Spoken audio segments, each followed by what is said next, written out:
see my patience, I just came here to defend.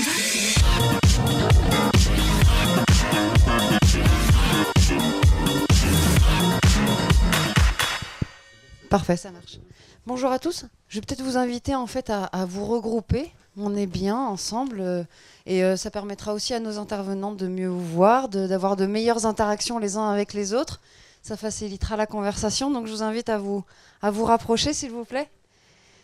C'est comme à l'école. En fait, la convivialité, c'est important de se voir dans les yeux. Le langage corporel est tout aussi important que le langage verbal. Donc écoutez, rapprochez-vous. Et je passe la parole à Olivier, qui va nous parler effectivement des femmes et de la science. Sont-elles l'avenir? En tout cas, une partie de cet avenir, j'en suis sûre. En fait, il n'y a pas de point d'interrogation, heureusement, hein, sur le slide que vous avez devant les yeux. Hein. On va traiter d'une évidence, évidemment, que les femmes sont l'avenir de la science, au même titre que les hommes. Il n'y a pas de raison de faire de distinction. Et pour l'illustrer, en fait, nous allons avoir 4 témoignages qui vont permettre de discuter.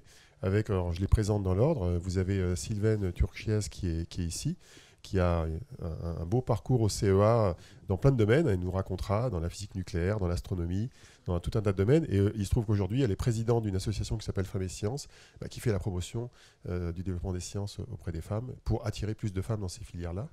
Nous avons Najla, qui est juste à côté, qui est au CNAM. Alors elle travaille à la fois dans les nanotechnologies et dans la biologie et dans l'environnement. Donc elle nous expliquera un petit peu ce qu'elle fait et en quoi il est important qu'il y ait des femmes dans son domaine. Nous avons Hélène qui est coincée dans la ligne 13 du métro, qui va nous rejoindre, qui est développeuse et qui donc est ingénieure informaticienne et qui aujourd'hui travaille sur une mission qui est assez intéressante. C'est grâce à elle que vous pouvez réserver un billet d'avion. Donc elle vous expliquera comment ça marche et ce qu'on peut faire derrière. Et vous avez Natacha, vous voyez, elle a un look à géométrie variable. Natacha Huguemillo, ici, qui a un parcours, elle est très jeune, et en même temps elle a un parcours déjà très diversifié, entrepreneuse, ingénieure en informatique, et à la croisée des chemins entre l'art et l'informatique et l'environnement. Donc elle nous racontera un peu comment justement on peut associer les sciences, les technologies et une dimension humaine, humaniste dans sa vie. Donc on va commencer par Sylvaine, vous avez un micro, je vais vous donner un micro, comme ça tout le monde nous entend. Oui, il y en a un juste à côté. Alors finalement, je vais vous demander à chacune oui, ça doit marcher normalement, oui, de raconter un peu votre parcours. Il se trouve que j'ai quelques images derrière qui illustrent ce que vous allez raconter.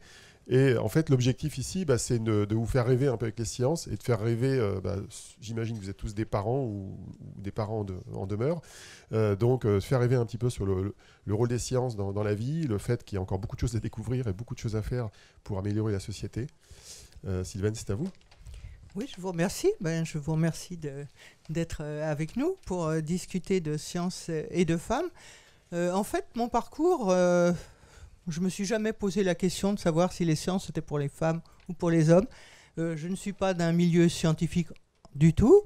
Je dirais les sciences me sont tombées dessus quand j'ai pu comprendre, c'était à peu près au niveau de la seconde, qu'est-ce que effectivement les sciences pouvaient nous apporter que finalement le quotidien ne nous apporte pas, c'est-à-dire comprendre les phénomènes physiques, comprendre qu'on peut jouer un rôle effectivement dans toute cette partie qui s'appelle les sciences. Donc je dirais que c'est une vocation qui m'est tombée dessus sans que j'ai une discipline particulière qui m'intéresse plus qu'une autre. Et donc la seule chose que je savais, c'est que je voulais travailler dans ce domaine, ne connaissant ni les codes, ni les formations bien adaptées pour ça, etc. etc. Donc je vous passe assez rapidement mon parcours. Toujours est-il qu'il y avait quelque chose qui me fascinait, effectivement, c'était le centre de Saclay, où je passais depuis que j'avais 8 ans autour de ces barbelés, et je me demandais qu'est-ce qu'on pouvait bien faire à l'intérieur. Donc dès que j'ai pu prendre le RER pour monter là-haut, j'ai été voir qu'est-ce qui se passait à l'intérieur, et ça m'a fasciné de voir ces énormes installations, etc. Et ce que je savais au départ, c'est qu'effectivement je voulais avoir un rôle plutôt expérimental au début. Et donc j'ai commencé ma carrière au CEA et je l'avais fini au CEA. Donc c'était une époque qui n'est plus du tout celle d'aujourd'hui où effectivement peut-être on a plusieurs vies, mais j'ai quand même eu plusieurs vies à l'intérieur de cet établissement, puisque j'ai commencé en physique nucléaire. Ça c'était l'image de Marie Curie. À notre époque, elle était très très présente et donc pour moi c'était quand même un modèle, même si je m'en suis rendu compte, je dirais que plus tard. Et puis ensuite j'ai fait effectivement de l'astrophysique. Donc je ne sais pas si Oui, j'ai les petites Voilà. images qui vont apparaître derrière. Donc l'astrophysique, c'est, je dirais, tout l'inverse de la physique nucléaire. C'est-à-dire que la physique nucléaire, vous étudiez vraiment, même pas l'atome, c'est la constituant de l'atome. Et donc, je faisais beaucoup de physique expérimentale en physique nucléaire. Et ensuite, en astrophysique, les dimensions sont très différentes. C'est quand même... L'autre, c'est le macroscopique à l'état pur, alors que je sortais du microscopique. Et ce que je voudrais dire, c'est que il ne faut pas croire que quand vous faites des sciences, tout est compartimenté et que les domaines ne se rejoignent pas. Ça a été très utile pour moi d'avoir fait du microscopique pour aller m'intéresser aux étoiles. Et donc, il faut vraiment dire aux enfants, parce que je vois qu'il n'y a pas beaucoup d'enfants, mais il y a beaucoup de parents, je pense, que une passion... ça se décline peut-être différemment au cours de sa vie en fonction des opportunités. Et moi, l'opportunité que j'ai eue, effectivement, c'est que notre service d'astrophysique à Saclay construisait des instruments spatiaux et qu'il n'y avait pas tant de personnes en astronomie qui connaissaient l'instrumentation. Parce que, effectivement, l'astronomie, vous voyez les belles images, vous étudiez effectivement des données qui sont prises de très gros satellites qui sont construits principalement par des spécialistes, des ingénieurs. Alors que pour faire du spatial, il faut effectivement avoir... vous faites des prototypes. Pour le spatial, vous essayez d'atteindre des performances qui ne se sont jamais faites avant. Donc vous ne pouvez pas si facilement sous-traiter. Vous avez besoin effectivement d'avoir un prototype dans votre laboratoire pour lequel vous allez essayer de pousser les performances au maximum. Et je fais remarquer que ça, c'est aussi un caractère bien féminin que de vouloir aller jusqu'au bout des possibles avec un acharnement qui est très féminin, masculin aussi, hein, mais c'est une équipe qui construit ensemble, c'est beaucoup de métiers différents, ça va être des ingénieurs, des techniciens, mais de tas d'origines différentes qui vont travailler ensemble et le plaisir d'essayer de faire un zéro défaut alors que tous les jours vous avez des emmerdements, c'est un plaisir qu'un homme comme une femme se partagent très très bien. Et effectivement, on n'a eu que des ennuis, mais à la fin, on a eu un succès, puisque ce satellite qui, comme vous voyez, est énorme, qui a été lancé en 95, en fait, est toujours en train d'observer aujourd'hui. Donc on s'est donné beaucoup de mal pendant 4-5 ans, et voilà, ça fait 20 ans, on a fêté les 20 ans en décembre de ce satellite qui continue à observer. Il observe quoi? Il observe le Soleil, et en fait, il utilise... Il utilise plusieurs techniques, parce que comme vous voyez, il y a beaucoup d'instruments. Les uns regardent l'extérieur du Soleil, les autres regardent l'intérieur. En ce qui nous concernait, c'était ce qu'on appelle un instrument de sismologie, c'est-à-dire qu'il étudie les pulsations du Soleil que l'on voit à la surface et qui permettent de connaître l'intérieur de l'étoile. Donc vous voyez, j'avais commencé ma carrière en regardant l'intérieur des atomes et je continuais, et même des noyaux, et je continuais en regardant l'intérieur d'une étoile comme le Soleil. Et ce qu'il faut voir aussi, et ce qui peut passionner les filles comme les garçons, c'est effectivement de repousser les connaissances pour aller toujours plus loin. Quand on parle de recherche, mais que vous soyez vous-même chercheur ou que vous soyez ingénieur ou que vous soyez technicien, finalement, vous embrassez un problème commun. Souvent, les filles pensent qu'elles vont être mieux dans le domaine de la médecine, mais finalement, quand on fait de l'échographie du Soleil, c'est un peu pareil. On se pose des questions qui sont... Quel est le rôle du Soleil sur l'environnement de la Terre? Est-ce qu'il va bouger dans les prochaines années? Est-ce qu'il va avoir un impact sur le climat?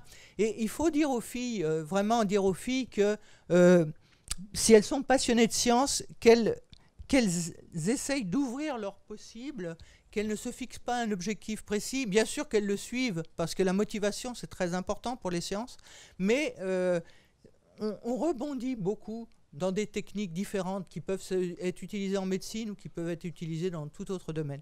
Donc je ne sais pas s'il y avait d'autres... Oui, il y avait d'autres images intéressantes, mais juste capteur, montrer, oui. Effectivement, puisqu'il y avait ça. Il n'est pas très grand, ce capteur, en fait. Ce détecteur est minuscule. Il observe le Soleil depuis 20 ans. C'est en fait une cellule au sodium. Et aussi petit qu'il soit, eh bien, il révèle avec une précision de 10-5 la vitesse du son à l'intérieur de l'étoile, le profil de température jusqu'au cœur, etc. etc. Donc c'est intéressant, ça montre bien l'approche long terme. Donc j'imagine que cet instrument a été conçu à la fin des années 80, au début 90.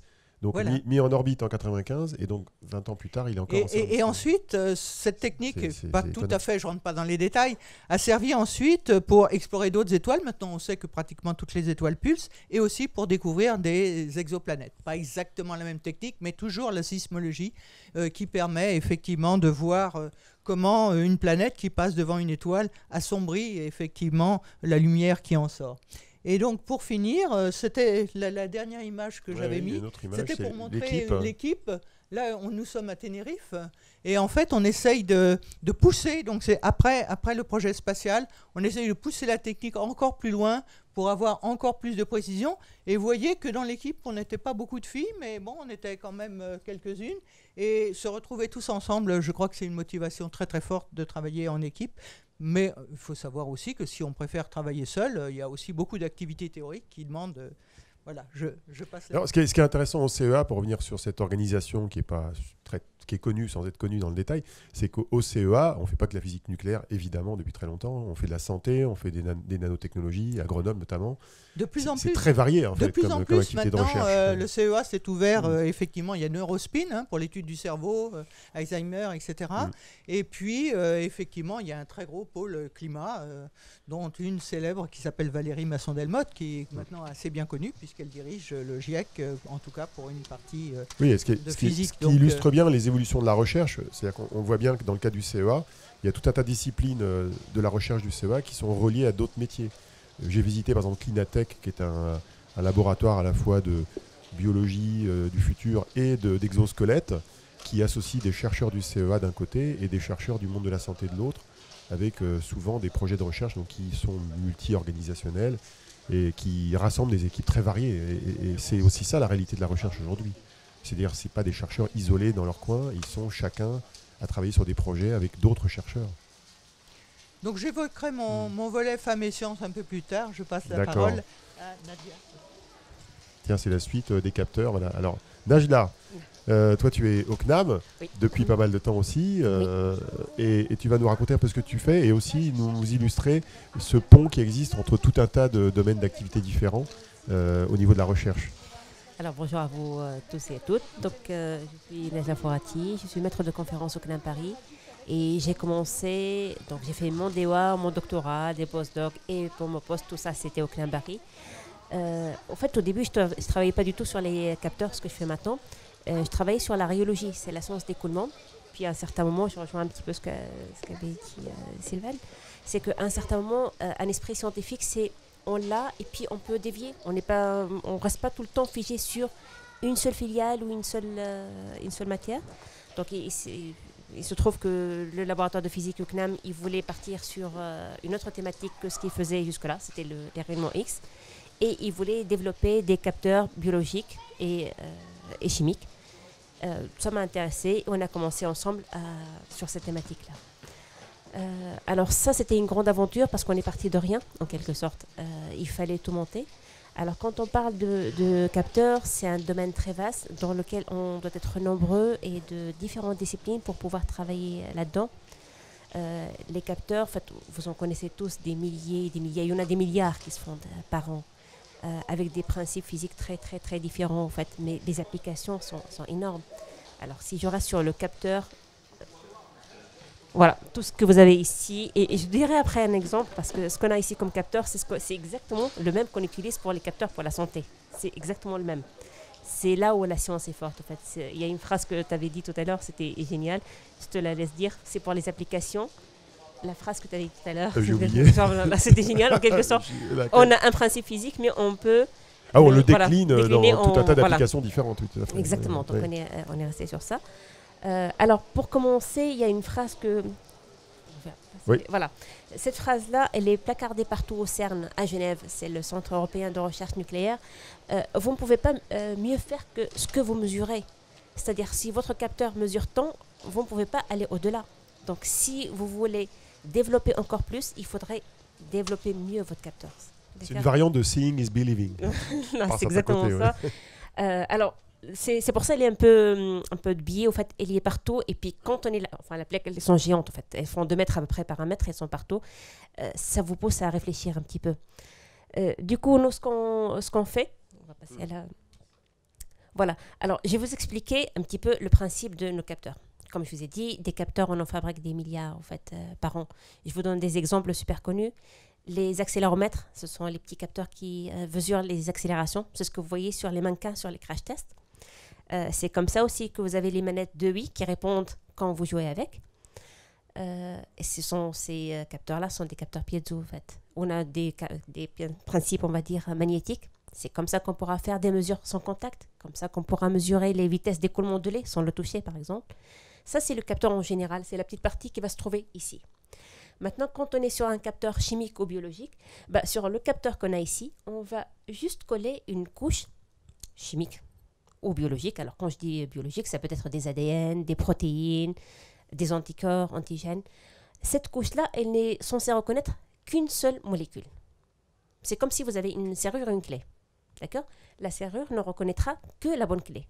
Vous pouvez mettre à côté toutes les clés que vous voudrez. Elle ne va pas s'ouvrir. Après, ce capteur-là va traduire cette reconnaissance entre la serrure et la clé. On a un signal électrique mesurable et puis vous allez avoir un affichage qui vous parle à vous, on va dire. Vous allez avoir une valeur de température, une valeur de taux de glycémie. Voilà, donc ça c'est le principe simple des capteurs. Voilà. Là où on est fort maintenant, c'est qu'on arrive à miniaturiser de façon considérable. Ce que vous voyez ici, l'appareil qui est là, qui date de 5-6 ans, son équivalent, il est là maintenant. Vous voyez ? Et ça vous parle peut-être je ne sais pas si vous voyez un petit peu les images dans les films télévisés avec les ordinateurs qui occupaient les grandes pièces. Vous connaissez maintenant tous les tailles des ordinateurs. Donc, on a gagné beaucoup. Pourquoi ? Grâce aux avancées des nanotechnologies. En fait, on a fait des sauts monstrueux. On va dire, ça suit un petit peu la loi de Moore. Donc là, on n'a pas encore atteint la limite, mais on s'approche un petit peu de la limite. On ne peut pas continuer à réduire au maximum. Qu'est-ce qu'on va faire avec ça ? Beaucoup d'applications. Vous connaissez tous autour de vous des capteurs chimiques et biologiques. Alors, je vous donne des exemples. C'est-à-dire la couche dont je parlais tout à l'heure, ça peut être un ADN. On va greffer juste un brin d'ADN. Et puis, on viendra avec l'ADN qui lui est complémentaire, parfaitement complémentaire. Le capteur vous donnera un signal bien défini. Vous arrivez maintenant avec un ADN qui présente une anomalie. Ce qu'on reliera après tout ce qui est cancer et compagnie. Votre capteur, il reconnaîtra qu'il y a une anomalie sur ça. D'accord ? Il ne vous donnera pas la bonne réponse. Après, on a une nouvelle molécule, par exemple, qu'on a développée. On veut savoir si elle est bonne ou pas pour soigner telle maladie. La couche qu'on va greffer, ce sera la protéine. Et on arrivera avec la molécule active que vous avez développée, qu'on a développée. Et puis, on va regarder si, oui ou non, elle va inhiber cette protéine avant d'aller faire tout ce qui est test in vivo, vous voyez, tout ça. Donc, c'est vraiment la première étape qui est importante. Qu'est-ce qu'on a gagné ? On a gagné sur la miniaturisation. Vous n'allez plus utiliser des quantités énormes de produits. C'est-à-dire, vous prendrez une goutte de sang, par exemple. Donc, ça sera sur le produit, sur le temps d'analyse, qui sont du coup très courts. On peut maintenant avoir des affichages en temps réel. Ce qu'on gagne aussi, c'est donc les coûts, les analyses en temps réel. Et puis, on pourra faire des tests à répétition plusieurs fois parce que ça ne coûtera pas beaucoup, en fait. Un exemple super connu, c'est les glucomètres. Les glucomètres, à la base, c'est un capteur électrochimique. C'est-à-dire, vous allez prendre une goutte de sang. Là, c'est un autre. Non, je n'ai pas le glucomètre. D'accord. Mais c'est pas grave, on va rester sur le principe. Vous prenez une goutte de sang, vous la mettrez sur une bandelette. La bandelette sur laquelle vous avez déjà greffé une molécule, mais que vous ne voyez pas. Vous mettez ça dans le petit appareil. Il va y avoir une réaction d'oxydation. Donc, forcément des électrons. Et votre appareil, donc il va y avoir un courant électrique. Et vous allez avoir tout de suite en affichage le taux de glycémie. Donc, vous voyez, ce sont des appareils qu'on voit en quelque sorte tous les jours. Ce qu'on vient de voir sur les appareils après, sur la diapo d'après, voilà. Donc, ça, on peut avoir beaucoup de capteurs en fait, qui sont développés au fur et à mesure. Alors, au jour d'aujourd'hui, ils ne remplacent pas vraiment les organes. C'est ce qu'on aimerait faire bientôt. Mais ils vous donneront beaucoup d'indications. C'est très important, le temps réel. Sur, par exemple, des signaux cardiaques, sur ce qui se passe, par exemple, au niveau du cerveau, pour anticiper une crise d'épilepsie, sur un indice de glycémie, sur des contractions musculaires. En fait, ce sont toutes ces valeurs-là qu'on essaie de mesurer rapidement pour anticiper après et essayer de soigner. Alors, ce qu'ils essaient américains en fait, de faire maintenant, c'est d'implanter, on va dire, ce genre des petits capteurs. Comme ils ont, on va dire, on en a beaucoup de patients, que parfois on aimerait bien que les patients restent chez eux, ben, ce qu'on va faire, c'est qu'on va mettre des capteurs qui vont envoyer directement des signaux avec les réseaux maintenant Wi-Fi qui sont développés de façon considérable. Et là, on demandera à la personne qui est avec le malade de lui injecter tel produit. Donc, ça permet de dégorger un petit peu les hôpitaux. Bon, on ne va pas parler ce ne sont pas des pathologies graves, en fait, mais ce sont des personnes qui doivent être juste contrôlées. Sur la diapo d'après, voilà, alors là, un petit peu les limitations des capteurs, parce qu'on on veut bien qu'ils soient bien collés sur la peau. La peau, c'est un gros problème pour nous parce qu'elle est extrêmement élastique, donc elle a beaucoup de problèmes de contraction en fait, musculaire. Il y a donc coller un capteur qui reste tout le temps sur la peau, on n'arrive pas encore à faire ça. D'accord ? C'est très joli, on peut vous montrer ce qui se passe, donc il y a des simulations. Mais concrètement, au jour d'aujourd'hui, on ne maîtrise pas parfaitement. C'est-à-dire, coller sur la peau, on peut faire des implants sur la peau, sous la peau, pardon. Sur la peau, on n'y arrive pas encore. On s'approche, mais ce n'est pas encore ça. Sur la diapo d'après, je vais vous montrer, on est toujours sur des capteurs, en fait, c'est le même principe. Mais là, c'est un petit capteur en fait, qu'on mettra sur les dents. Et celui-là, ça a été fait aussi par une équipe américaine, qui détecte une bactérie. Et si on trouve cette bactérie-là, ça veut dire qu'on a une pathologie cardiaque grave. D'accord ? Donc, vous voyez, on arrive à anticiper en quelque sorte. Et c'est ça le but énorme des capteurs chimiques et biologiques, c'est anticiper. Ce que je vous ai présenté jusque-là, c'est plus la biologie, mais on peut faire exactement la même chose pour l'environnement. Vous savez qu'on a beaucoup de pesticides autour de nous, des métaux lourds, il y en a beaucoup. Donc, sur la fameuse couche que je vous présentais tout à l'heure, au lieu de mettre des anticorps et des antigènes, on mettra une couche qui reconnaîtra le pesticide, par exemple un organophosphoré ou la trazine, vous voyez, ou une couche qui reconnaîtrait les ions lourds, du plomb, du mercure. En fait, la trazine qui était une vedette du dernier cache investigation d'Élise Lucet. Voilà, exactement.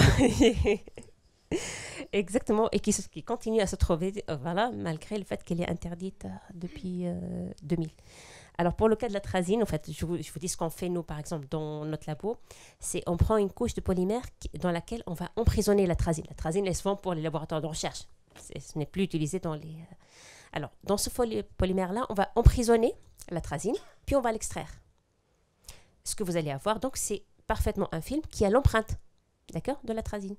Et puis, on viendrait avec une solution qu'on va prélever. Si vous avez la trazine, elle ira directement dans l'empreinte. Si on n'a pas, il n'y en a pas.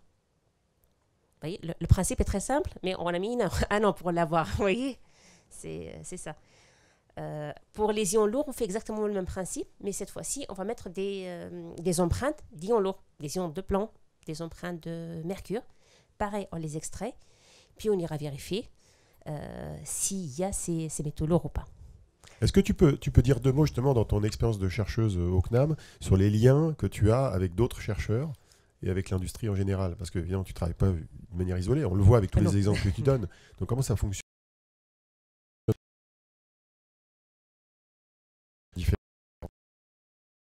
Oui, donc pour pouvoir parler de chimie, on ne peut pas être bon par. On a besoin d'autres personnes. D'ailleurs, quand on lui-même, il a comme ça le fonctionnement. Il faudrait l'électronique qui va avec, il faudrait les programmes logiciels, les logiciels qui vont avec. Donc déjà, pour avoir notre capteur à nous-mêmes, il faut le fabriquer. Donc on doit être avec des ingénieurs de salle blanche. On doit être aussi avec des programmeurs de chez nous qui comprennent exactement ce qu'on veut, qu'est-ce qu'on veut détecter. Quand on développe les montages électroniques, qu'est-ce qu'on veut mesurer. Alors ce qui est compliqué au début, c'est se mettre sur le même langage. Il faudrait que tout ce monde-là arrive à utiliser les bons mots. Alors, c'était un peu compliqué avec les biologistes. Parce qu'on n'a pas du tout. Il y a des biologistes. Alors là, c'était... on n'arrivait pas du tout à... Mais on a fini par... voilà. Nous, on n'est pas arrivés. Mais là, c'est bon. Parce qu'on utilise des jargons qui sont un peu différents. Mais bon, après coup, avec on va dire 2-3 mois, on arrive à avoir un jargon. C'est ça qui est compliqué. Après, il faudrait discuter énormément. Veulent savoir ce que eux ils veulent détecter. En fait. Et nous, qu'est-ce qu'on peut faire? Parce qu'entre ce qu'ils veulent et ce qu'on peut faire, il y a un écart. Mais généralement, on y arrive, comme je vous ai dit. Avec du temps, beaucoup de bonne volonté. Il y a les dispositifs, c'est ce que j'avais prévu de vous emmener un, mais malheureusement, la centrale dans laquelle on fabrique ces dispositifs a eu des soucis, donc je n'ai pas un beau dispositif à montrer. Mais par contre, je peux vous le montrer en... Slide suivant. Oui. Voilà, c'est celui-là. En réalité, ils font 2 cm, ceux-là. Donc, ce dispositif que sont là sont des capteurs piézoélectriques. Donc, à la base, c'est quoi? Vous avez un cristal piezo, c'est le support transparent que vous voyez. Il est un peu translucide, sur lequel on va mettre des peignes qui vont générer un signal électrique. Si je génère un signal électrique sur un piezo, il va y avoir une onde mécanique qui va se propager sur... Je vais vous montrer là, pour vous expliquer. Alors, on va générer un signal électrique là. Donc, si je génère le signal électrique, je vais avoir une onde mécanique qui se propage là. Et quand j'arrive ici, l'onde mécanique va être traduite en signal électrique. Donc, vous voyez, déjà, il y a beaucoup de personnes, déjà pour fabriquer ça, pour traduire la conversion des signaux. L'onde qui se propage là, il a une vitesse qui dépend de la nature du matériau qui est là. D'accord? Et ça, c'est la périodicité des peignes. Donc, ça, c'est un paramètre connu. Il se trouve que si je greffe quelque chose là-dessus, je vais forcément diminuer la vitesse et donc forcément modifier les paramètres. Ce dispositif-là, c'est exactement ce que vous avez dans vos téléphones portables. C'est le même. Ce sont les capteurs à ondes acoustiques de surface. C'est eux qui vous permettront de se placer sur les bonnes bandes. D'accord? Et on retourne aux applications. Donc, cette chose-là, exactement la même, avec exactement le même design, sur la couche, vous l'avez sur le téléphone portable.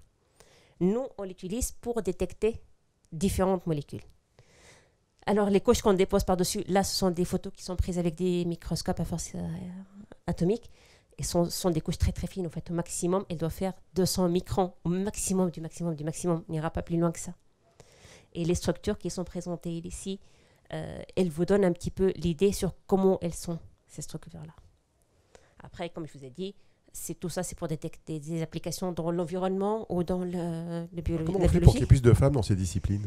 C'est un peu le sujet aujourd'hui. C'est vrai, en plus, il y a très peu de femmes dans ce Est-ce qu'il y a domaine-là. une pédagogie particulière à développer auprès des jeunes?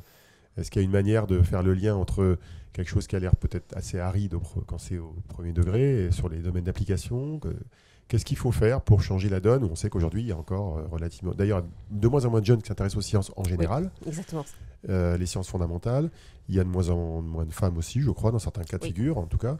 Donc, voilà, comment on revient Alors, comment on revient là-dessus, quoi, hein? On est pas... En fait, c'est ce qu'on disait tout à l'heure, c'est la passion. En fait, personnellement, ça m'a toujours passionnée. Après, malheureusement, quand on regarde maintenant les jeunes filles... elles ne veulent pas faire spécialement en sciences, en fait. Et donc, c'est ça, en fait, c'est indépendamment des capteurs elles sont beaucoup plus branchées sur les écoles. Pardon pour le mot branché, sur les écoles de commerce. Un type d'école, tu veux dire, comme une école de commerce ou autre? Voilà, exactement. Ou sur les sciences de la santé. Ou... Oui, mais la santé, c'est des capteurs, justement. Enfin, mais ils ne le voient pas dans ce sens-là. Pas seulement, mais... Non, pas seulement, oui. Voilà. Est-ce qu'il n'y a pas une question qui se pose sur la relation qu'on a aux sciences, sur la science et la société, sur quoi vers la science nous mène, sur peut-être la compréhension de ce qu'on cherche encore aujourd'hui? Peut-être que les gens ne savent pas ce qu'on cherche en fait, les jeunes, et ils ont du mal à imaginer peut-être ce qu'on est encore en train de chercher aujourd'hui. Peut-être qu'ils ont une image de la science qui a tout découvert, qui peut-être a trop découvert de choses. Malheureusement, on ne connaît pas beaucoup de choses. En fait, on connaît des choses, oui, mais on a beaucoup de domaines dans lesquels on est très, très limité. On ne connaît pas grand-chose sur le cerveau.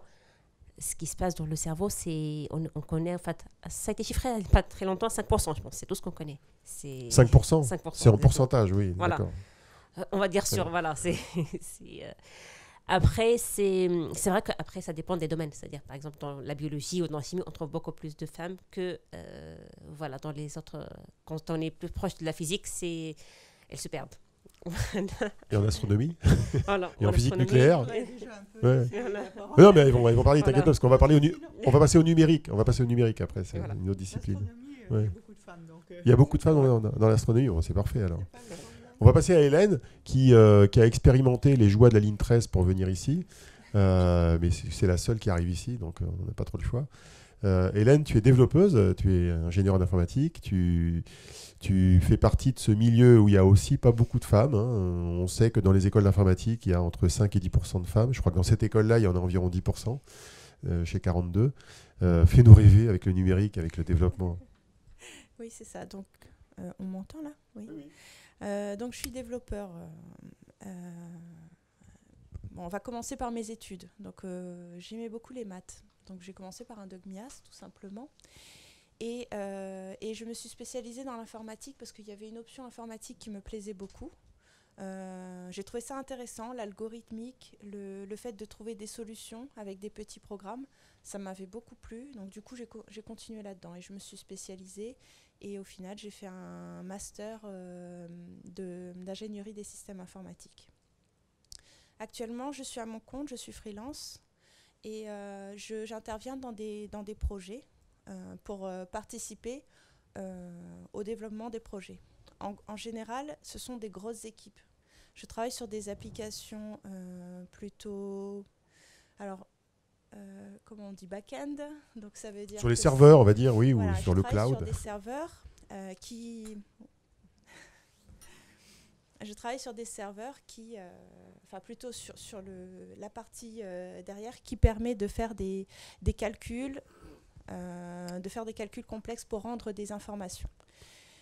Actuellement, donc mon client est Egencia, qui est une filiale d'Expedia, et le but c'est d'afficher un maximum de vols pour ce client-là. C'est très complexe parce qu'il faut travailler avec la terre entière. Donc j'ai des collègues, voilà, ce sont mes collègues. Donc je travaille avec des gens sur Paris, mais aussi en Inde, en Chine, aux États-Unis et en Norvège. Alors pourquoi on a des collègues sur toute la planète? C'est parce qu'il y a des fournisseurs différents avec qui on doit travailler pour récupérer les vols. Donc on découvre de nouvelles langues, de nouvelles cultures, et c'est agréable. Le but aussi de mon métier, c'est donc on peut passer c'est de rendre service à des gens, des utilisateurs, et leur donner des vols intéressants, pas chers. Donc en fait, c'est du voyage d'affaires. Enfin, c'est bon. Notre pareil, c'est de un maximum de récupérer toute la journée avec des requêtes,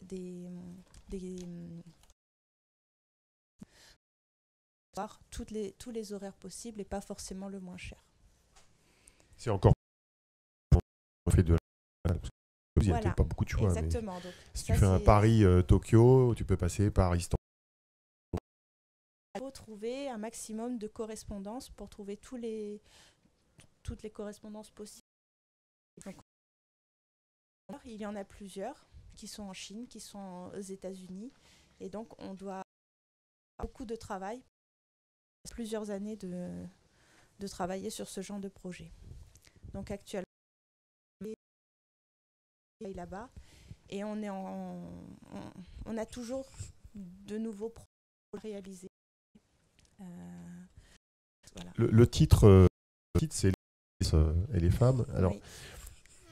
Toi et Natacha, qui interviendra juste après, vous êtes toutes les deux dans ce qu'on appelle l'univers du numérique. Je considère que c'est l'univers, c'est plutôt la technologie. Comment tu fais le lien entre les deux dans ton travail? Parce que j'imagine que dans ton travail, tu fais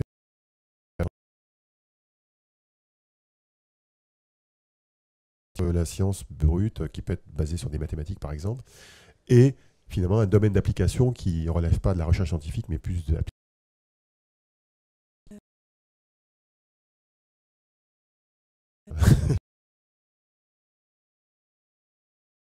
Oui, le but, c'est d'avoir un algorithme pour opérer. Donc il y a une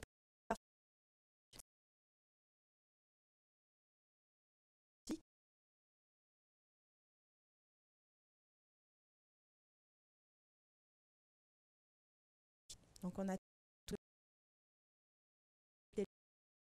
quand même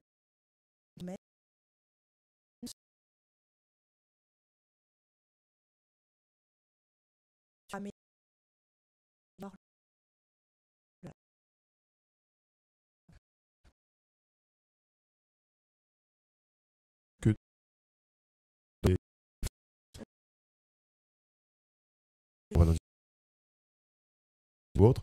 Qu'est-ce qui a pour toi d'être indépendante et comment finalement tu arrives à être d'un côté indépendante, mais finalement tu travailles en équipe, tu l'as bien montré. Oui, c'est ça. Alors, c'est particulier dans mon métier. Donc, alors déjà, dans l'informatique, dans mon domaine, je n'ai jamais cherché du boulot. On est toujours venu vers moi. J'ai eu de la chance. En fait, on a beaucoup d'opportunités. On cherche énormément de gens et il y a toujours des... Et on a la chance... En fait, les projets sont tellement énormes qu'on va forcément travailler en équipe. C'est la raison pour laquelle au début je travaillais dans des sociétés, mais ces sociétés me vendaient à des équipes, enfin à des clients. Donc j'ai décidé de faire ça moi-même et ça marche très bien, je n'ai aucun souci, j'ai toujours trouvé du boulot jusqu'à maintenant.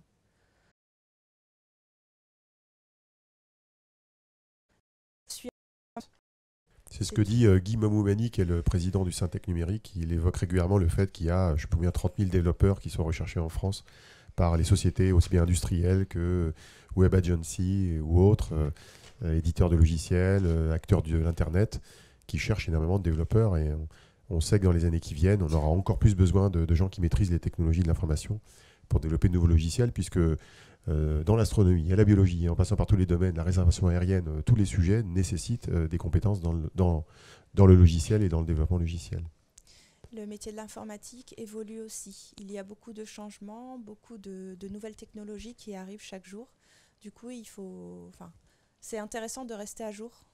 Et on améliore chaque jour des techniques, on fournit chaque jour de nouveaux services qu'il faut adapter, on dit dans notre langage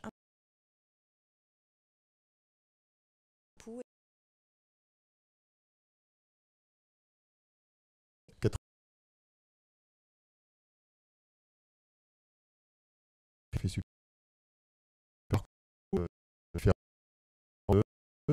et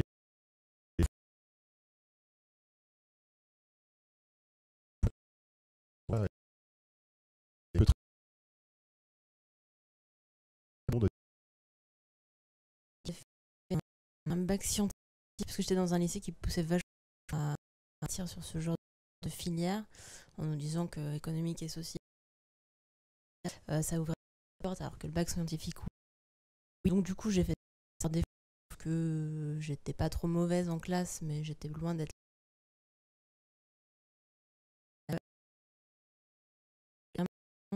autant je pense que j'ai le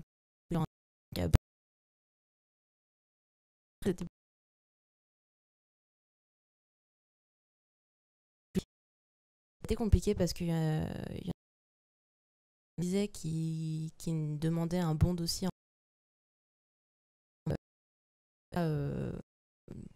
personne n'en avait parce que la plupart en tout cas il y a beaucoup d'écoles d'information qui donc du coup j'ai fait un IUT informatique je suis partie à Montréal donc j'ai fait du développement comme Hélène donc je me suis spécialisée là-dedans, j'ai eu mon diplôme en janvier parce que j'avais vécu et participé aux manifestations de l'époque, donc du coup j'avais eu un de retard.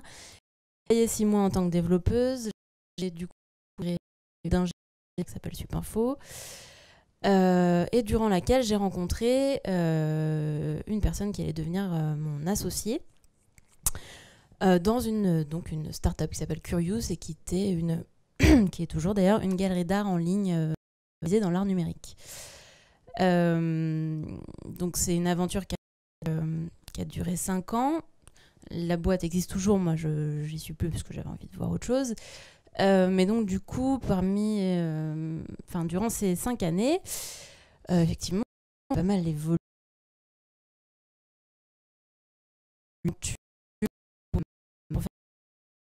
Pour reprendre le code source qui avait été fait des prestataires qui s'étaient pas très bien passés.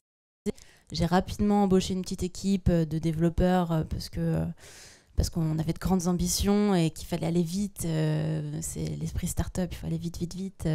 Donc il faut carburer. Donc du coup, j'ai un peu laissé, après avoir fait l'architecture du site j'ai un peu laissé le développement à l'équipe et moi je supervisais plus l'équipe. Ensuite, un de mes 2 associés est parti et du coup j'ai repris sa place de direction générale. Donc je continuais à avoir cette direction technique et en parallèle je dirigeais l'entreprise en France puisqu'on a fait une première levée de fonds en France et ensuite une deuxième à New York. Mon associé est parti à New York monter le bureau aux États-Unis où il gérait toute la partie marketing, communication, recrutement des artistes, etc. Et en France, on a gardé plus la partie technologique. Donc le développement, le community management était aussi un petit peu en France. Et la production qu'on avait décidé de faire en interne, puisqu'on éditait les œuvres d'art des artistes on s'occupait de les imprimer et de les envoyer dans le monde entier. Et donc voilà. En gros, mon parcours, je suis partie de Curious il y a 1 an. J'ai intégré un peu pour voir BetClick, qui est donc un site de paris en ligne, qui est donc une grosse structure. J'avais envie de voir un petit peu comment ça se passait là-dedans et appliquer ce que j'avais appris en start-up. Start-up qui est un monde qui permet d'apprendre énormément de choses en très peu de temps. Je pense qu'en 50 start-up, j'ai acquis une expérience professionnelle qui en vaut facilement 10. Est-ce que tu peux... C'est à la fois du management, de la technologie, du business. Ouais, c'est c'est tout en ouais, fait. On est complètement multicasquette, on gère tout, il faut savoir être réactif. Il faut savoir être hargneux, il faut savoir être gentil, il faut savoir être... il faut se connaître. Ça, je pense que c'est la plus grosse... le plus gros truc que j'ai tiré de ça, c'est que j'ai appris à me connaître, qui j'étais, ce que je voulais. Est-ce que j'étais quelqu'un qui avait du sang-froid ou qui réagissait à chaud sur tout. Ça, c'est des choses qui se travaillent. Enfin, tout ça, l'expérience startup, pour ça, c'est vraiment énorme. Et moi, surtout, pendant cette expérience aussi, je me suis prise de passion pour un mot qui est à la mode en ce moment dans l'informatique, c'est l'agile, qui est donc une technique... ce sont des principes, 4 valeurs logiques de travail pour mener un projet informatique. Et je me suis prise de passion pour ça parce que c'est logique, c'est humain, c'est comment faire en sorte que les choses vont bien, aussi bien dans le travail que dans la conduite du projet, que dans tout ça. Et donc, je me suis vraiment passionnée pour ce truc-là. Parce que pour la petite histoire, moi, en tout cas, ce qu'on m'avait appris à l'école, c'était le bon cycle en V qui, paraît-il, viendrait de la NASA à la base, donc pour des projets qui sont sur plusieurs dizaines d'années au carré, qui n'est pas vraiment en fait compatible avec des projets informatiques. Mais donc c'est comme ça que les projets informatiques ont été menés au départ, parce que si c'est la NASA qui l'a conçu, c'est que ça doit être un truc assez bon. Et puis en fait on se rend compte ces dernières années que c'est pas vraiment adapté, parce que dans les projets informatiques, surtout avec Internet maintenant, il faut être actif, il faut aller vite. On peut pas mener des projets sur 1 an, parce que dans l'année on va avoir des nouvelles opportunités, des nouveaux marchés qui s'ouvrent, les idées qu'on avait au départ étaient pas bonnes, etc. Voilà, donc ça c'est quelque chose qui devient à la mode. Et donc quand on a découvert ce truc là, Curious, ça faisait 1 an et demi qu'on était en train d'essayer de développer tant bien que mal notre solution d'achat en ligne, de galerie en ligne. Et ça marchait pas parce qu'on avait une équipe qui n'était pas expérimentée, parce que moi j'étais un petit chef totalitaire. En plus, toutes les personnes que j'avais recrutées étaient plus vieilles que moi, parce que moi à l'époque j'avais 23 ans, donc j'avais jamais managé personne. J'avais fait comme on m'avait appris, à dire voilà, toi tu fais ça, toi tu fais ça, toi tu fais ça. Je passais ma journée à faire des diagrammes de Gantt. Alors, je sais pas si vous savez ce que c'est, mais en gros c'est je commence à faire ça pour qu'ensuite on puisse faire ça, et puis après on fait faire ça. Je passais mon temps à retoucher à ça, parce que ça changeait tout le temps. Donc je passais mon temps à faire des choses inutiles et complètement pas productives. Et donc quand on a découvert l'agile, je me suis dit mais c'est ça qu'il nous faut. Et effectivement ça résout les problèmes qu'on pouvait avoir dans l'informatique. Une nouvelle méthode de travail pour développer des projets de manière plus rapide. Mais surtout, c'est une nouvelle méthode de travail, mais dans tout ce que ça peut comporter, c'est pas juste c'est comme ça qu'on bosse de A à B, de B à C. C'est aussi tout l'environnement de travail, la façon dont on travaille avec les autres, dont on interagit avec les autres. C'est beaucoup plus humain, beaucoup plus interactif. Enfin, c'est logique, en fait, de se dire, bah oui, quand on se parle, les informations, elles transitent beaucoup mieux entre les gens. Et donc, du coup, il y a beaucoup moins de bugs parce que on était tous d'accord au départ sur ce qu'il fallait faire et ce qu'il fallait pas faire. Enfin, voilà, c'est tout un truc hyper intéressant. Ok, merci pour ton témoignage. Alors, on va reboucler sur Sylvain et on va revenir au sujet d'origine. Comment attirer les jeunes filles dans ces métiers scientifiques et technologiques? Qu'est-ce que fait Femmes et Sciences, notamment d'ailleurs dans ce domaine-là, pour évangéliser un peu la jeunesse? Quelles sont les bonnes recettes pour changer un petit peu la situation actuelle? Alors, je n'ai pas la prétention de vous donner les bonnes recettes qui vont marcher forcément. Si, on veut les recettes. Simplement, c'est vrai qu'en sciences, en général, donc quand on parle sciences, on peut inclure l'informatique, le métier d'ingénierie, etc. Il y a toujours eu moins de femmes que d'hommes. Ça, c'est vrai. Mais dans notre association, finalement, on a deux objectifs. D'une part, promouvoir les sciences auprès des jeunes et aussi promouvoir les femmes dans les sciences. Mais on passe beaucoup de temps également à analyser en fait la situation présente. Ce dont on se rend compte, c'est qu'elle est très mouvante en fonction, je dirais, du contexte. Je vais prendre l'exemple de l'informatique. L'informatique, quand moi j'étais jeune, au contraire, on se jetait absolument sur l'informatique en disant ça va être indispensable, il faut absolument qu'on en fasse. Moi je sais que j'ai fait des formations d'informatique supplémentaires pour être sûr. Aujourd'hui, il y a plus de désaffection de l'informatique auprès des filles parce que finalement les garçons jouent beaucoup plus aux jeux vidéo que les filles et on reçoit effectivement par exemple des papas qui nous disent ma fille elle joue pas aux jeux vidéo, alors peut-être elle a du retard par rapport à ses camarades, est-ce que vous pourriez nous donner des petits cours qu'on pourrait pratiquer pendant les vacances de Pâques, des choses comme ça. Petits cours de jeux vidéo.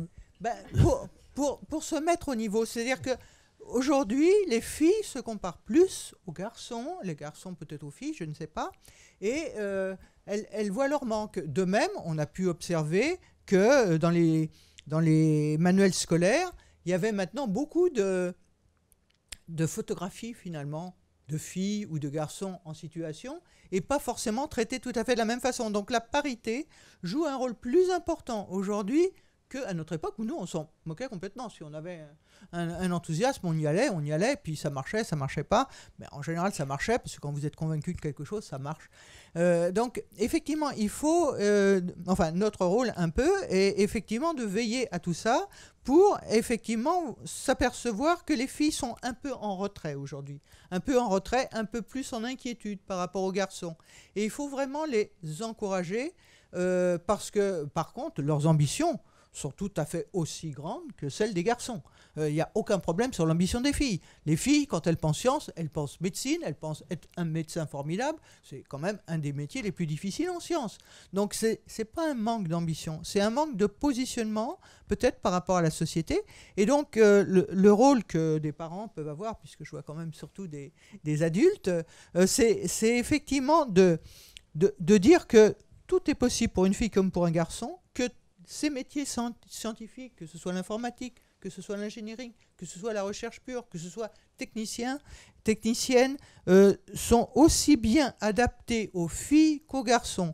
Pas forcément pour les mêmes qualités intrinsèques, parce que c'est vrai que les filles ne sont pas tout à fait des garçons, que les garçons ne sont pas tout à fait des filles, et que tant mieux. C'est-à-dire qu'effectivement, on se rend compte que les qualités des filles, les qualités des garçons, tout ensemble, c'est formidable. Parce que effectivement, l'un va être plus ceci, l'autre va être plus cela, et c'est pas forcément d'ailleurs des filles ou des garçons, mais l'ensemble de tout ça, ça va faire quelque chose de merveilleux. Effectivement, donc il y a une forte incitation, effectivement. Et ce que nous on veut montrer surtout, c'est faire connaître ces métiers. Très important parce que les parents ne les connaissent pas. On a vu ton exemple, par exemple, Natacha, c'est une vie complètement différente de celle que, par exemple, moi j'ai pu vivre à une autre époque. Donc les métiers du futur ne sont pas même encore définis. On parle de pédagogie maintenant. la France va mettre énormément d'argent sur les nouvelles pédagogies sans même savoir quelles vont être les nouvelles pédagogies. Donc, je veux dire, ce qui est devant nous n'est même pas connu ni des parents ni des professeurs qui souvent ne connaissent pas les métiers parce qu'ils sont dans leur lycée, ils ne connaissent pas les métiers. Donc, faire connaître, c'est déjà beaucoup. Faire connaître qu'il y a plusieurs voies pour arriver à l'excellence. Ça, on l'a dans notre. Si vous allez sur notre site, vous verrez, on a fait des films de parcours justement pour montrer que effectivement, il y a des jeunes filles qui, en terminale, se croient pas vraiment si sûres d'elles, mais qui vont faire un parcours par BTS pour arriver dans une école d'ingénieur. Maintenant, c'est tout à fait possible pour finalement avoir un métier stable très jeune. Parce qu'il y a ça aussi, la stabilisation des femmes dans les métiers de scientifiques, c'est une des problématiques. C'est-à-dire, est-ce que effectivement la femme va avoir le même comportement au niveau, par exemple, d'un doctorat qu'un garçon, parce que c'est des métiers internationaux, c'est passionnant parce qu'effectivement on rencontre tout un tas de pays, hein, c'est vrai pour l'informatique, c'est vrai pour l'art, c'est vrai pour les sciences, mais donc ce sont des métiers riches, variés, ça il faut bien insister là-dessus, c'est-à-dire qu'il n'y a pas 2 jours qui se ressemblent, donc par rapport à d'autres métiers, c'est quand même très important aussi, l'évolution. Donc ce qu'il faut, c'est les faire connaître ces métiers, les faire connaître aux enseignants, les faire connaître aux enfants, les faire connaître aux parents, et dire que effectivement, les sciences, c'est pour tout le monde. Je crois que ça, c'est important de le dire. Et malheureusement, les médias ne sont pas très présents pour nous aider. Donc, de plus en plus, on essaie de s'organiser, en particulier avec L'Oréal, puisque vous savez, L'Oréal défend fortement les sciences et auprès du public, et en particulier des jeunes. Donc s'organiser pour avoir plus d'impact auprès des médias. Parce qu'effectivement, nos jeunes enfants, finalement, ils sont sensibles à ce qu'ils entendent le plus. Et malheureusement, ils entendent, je dirais, petite partie de la société, mais la société, elle se construit sur beaucoup plus. Et donc, c'est très important que les enfants en entendent plus parler de science. Quand on était jeunes, nous, on avait premier homme sur la Lune. Enfin, forcément, on était attirés. Tandis que maintenant, on a souvent des instruments qu'on ne peut pas ouvrir, qu'on ne peut pas démonter. Donc les jeunes demandent à faire de l'expérimentation. Tout ça, effectivement, c'est beaucoup d'enthousiasme. Il y a de nouvelles vagues qui arrivent. Il y a l'impression 3D, il y a les objets connectés. Enfin, il y a les Ferm Labs. Les Fab Labs, les Fab Labs. Expérimenter, etc. Donc il y a de nouvelles formes d'expérimentation aujourd'hui qui peuvent donner... il y en a quelques-uns d'ailleurs qui sont ici. Hein. Il y a une imprimante 3D qui est là-bas. Il y a de nouvelles manières d'expérimenter. Hein. Pas forcément qui sont très scientifiques, qui sont plus technologiques que scientifiques, mais il y a des outils aujourd'hui qui existent. En tout cas, moi, mon témoignage, puisque je suis une jeune retraitée, je dirais, c'est qu'effectivement, une fille comme un garçon peut se déployer en sciences avec bonheur et surtout avec un métier riche qui fait souvent l'envie en fait, de bien d'autres métiers. Est-ce que dans la salle, il y en a qui voudraient témoigner ou donner des exemples ou porter des interrogations? Allez, c'est parti. Alors, vous êtes biologiste, c'est ça? Ah non, pas du tout. Ah, Moi, non. je suis ingénieure en informatique. En informatique, d'accord. Donc, je reconnais les parcours. D'abord, je voulais vous remercier pour cette conférence et pour le ton qu'il y a et de bien se dire les filles comme les garçons. C'est-à-dire que moi, mon témoignage, c'est que je me suis reconnue dans le fait que, à mon époque, effectivement, je me suis retrouvée très vite dans un parcours où il n'y avait plus que 15% de filles. D'abord, c'était 15%, c'était pas 5 à 10. Donc, je suis assez surprise d'entendre que les écoles d'ingénieurs aujourd'hui... D'informatique. Ah oui, alors j'étais dans une école d'ingénieurs généralistes avec un cursus informatique sur les 2 dernières années. Moi, à Supinfo, sur 200, on devait être 5. Ah oui, nous, on était beaucoup plus. On était 15%, donc on était 45. Quoi, donc, dans les écoles d'ingénieurs, il y a 15 à 20% en moyenne. Et ça dépend des écoles. Et école d'informatique, c'est plutôt moins de 10 aujourd'hui en stats. Ouais. D'accord.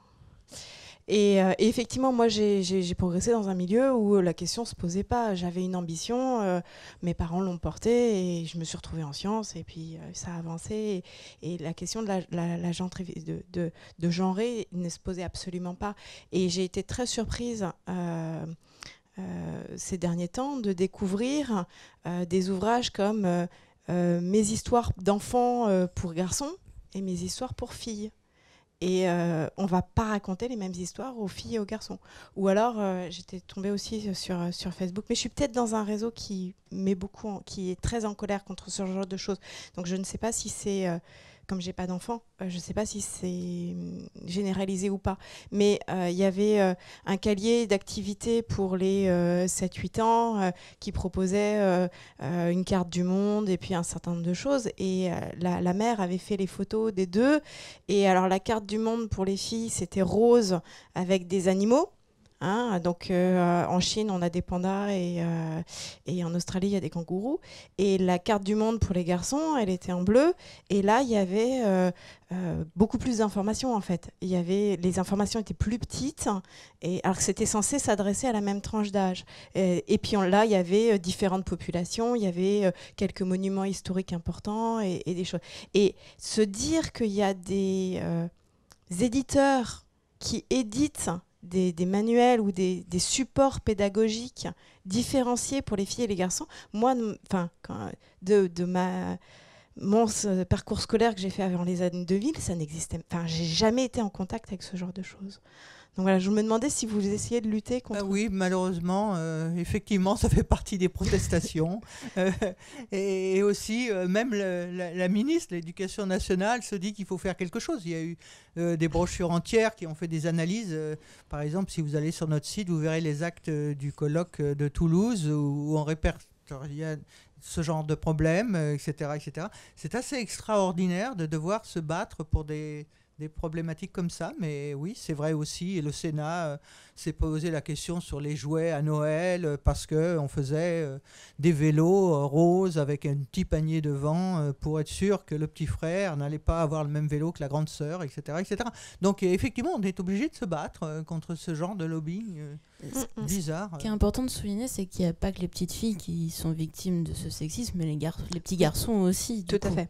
Qui peuvent être tout aussi intéressés par les jeux d'imitation, le cocooning, le pouponing, pardon, de jouer à la poupée, de jouer à plein de choses.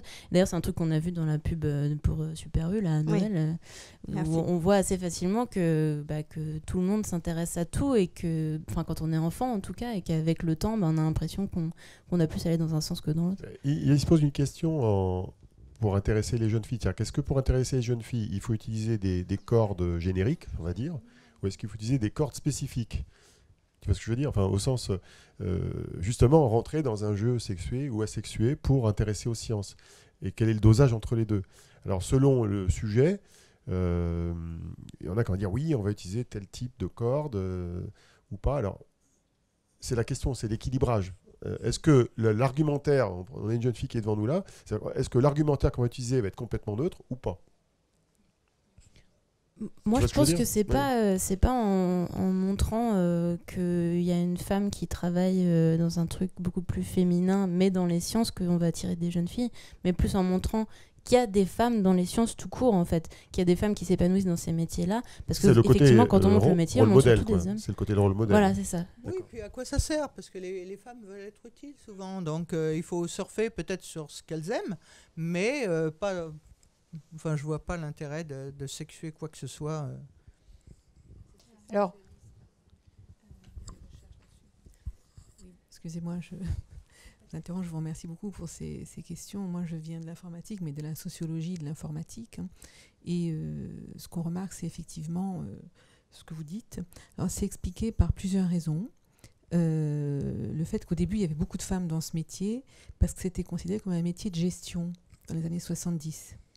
Donc, secrétariat, vous voyez, les nanas avec les cartes qui saisissent.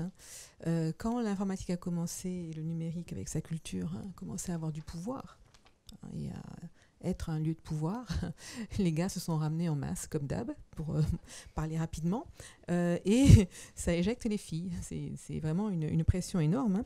Et donc, en général, vous savez, les femmes vont dans les métiers désertés par les hommes, l'enseignement, etc. Et là, c'est l'inverse. Culturellement, c'est le poids de l'informatique. Alors, ça vient aussi, à mon avis, du fait qu'en France, on ne raconte plus d'histoires sur les femmes et les héroïnes. Par exemple, on ne sait pas que la première informaticienne, c'est une femme. Ouais. et elle s'appelait Ada Lovelace. C'était la fille de Byron.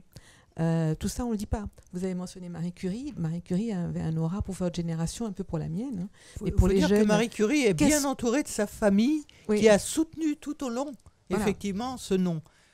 C'était moins le cas pour Ada. Voilà, pour Ada Lovelace. Bonjour. Mais pour les mais pour toutes les pour les nouveaux métiers, il n'y a pas de filles. Quand on pense aux nouveaux métiers de l'internet, youtubeurs, modeurs, gamers, c'est tous des garçons qui se mettent en scène en tant que garçons. Alors vous avez raison sur les médias, ils font un travail terrible sur les stéréotypes et donc on a un retour des stéréotypes genrés très fort. Désolée. Alors, moi, je voulais juste... je suis 100% littéraire, donc complètement ascientifique, mais j'ai été très sensible à ce que vous avez dit, tous et toutes, sur les modèles, sur Marie Curie, sur les héroïnes, etc. Je pense qu'il y a de la défensive, donc il faut lutter certainement contre... des clichés, des discriminations, mais il y a aussi des stratégies offensives. Et je pense que la fiction en est une, et qu'on peut faire, y compris peut-être pour des publics plus féminins, parce qu'après tous les publics, ça se segmente en marketing, des fictions, des séries avec des héroïnes. Alors ça existe sûrement, mais elles ne sont pas dominantes. Enfin, je veux dire, ça apparaît doucement. Il faut y aller, il faut faire des trucs qui soient fun, qui fassent rêver. Voilà. Juste, je rebondis parce que on habitait à l'étranger quand les enfants étaient plus petits et mon fils aîné, quand il était petit, sa couleur préférée c'était le rose. Et on est arrivé en France et au bout de quelques mois, c'était plus du tout le rose, il avait changé. Tout ça pour dire que est-ce qu'il n'y a pas quelque chose dans la culture qui fait que depuis tout petit, il y a ce sexisme qui s'installe? Est-ce qu'il n'y a pas des études, les sociologues, les psys qui démontrent ça? Et c'est pas à ça qu'il faut s'attaquer pour faire tomber ces choses et du coup les femmes se sentiront libres d'aller vers des méthodes, vers des professions scientifiques. Ce sera plus que des trucs de garçons. Enfin, moi ça me choque franchement. Si je peux me permettre, je l'avais remarqué il n'y a pas très longtemps, les Kinder, jusqu'à présent ils étaient asexués. Maintenant, il y a des Kinder, il y a des Kinder roses et des Kinder bleus. Et vous voyez, les Kinder, c'est pour les filles, c'est 3 ans, à peu près l'âge moyen pour les consommateurs, on va dire les grands consommateurs, c'est 3 à 4 ans. Je le vois par ma fille parce qu'elle a 3 ans et demi. Auparavant, elle ne regardait plus du tout. Maintenant, elle regardait, je veux les roses, exactement. Et ça commence comme ça. Après, on avance un petit peu. Le CNAM participe tous les ans à la fête de la science, en fait. Donc, on accueille des élèves. Et puis, en physique, on essaie de mettre en trinôme. Et pour qu'ils fassent un petit peu les manipulations. Et on se rend compte que quand on les met ensemble, il y a les garçons qui vont faire la manip et il y a les filles qui sont en train de prélever les valeurs. Et on a beau leur dire, pourquoi vous ne fermez pas des binômes mixtes? La réponse, c'est parce que c'est comme ça. Vous voyez? Et voilà, c'est... Pour les couleurs, on sait, il y a des études qui ont été faites et on sait qu'à certaines périodes, les enfants réagissent à tel type de couleurs. C'est pour ça que le monde commercial les utilise énormément. Et les garçons comme les filles passent par le rose et le bleu. Et d'ailleurs, c'est un certain type de rose. D'ailleurs, si on regarde les gammes de couleurs proposées aux petites filles qui sont très moches, parce que dans les roses, on peut aussi tout voir. Il y a des roses absolument sublimes en lingerie, où on fait quand même des études très poussées. Mais non, ça correspond à une certaine longueur d'onde, on va dire.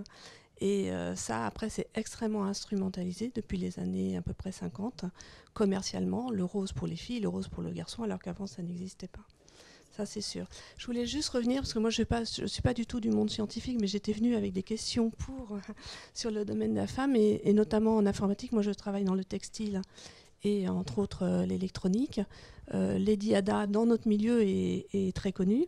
Il y a même une société américaine qui s'appelle Ada Fruit, parce que Becky Stern, celle qui a fondé cette société, l'a fait en hommage à justement Lady Lovelace.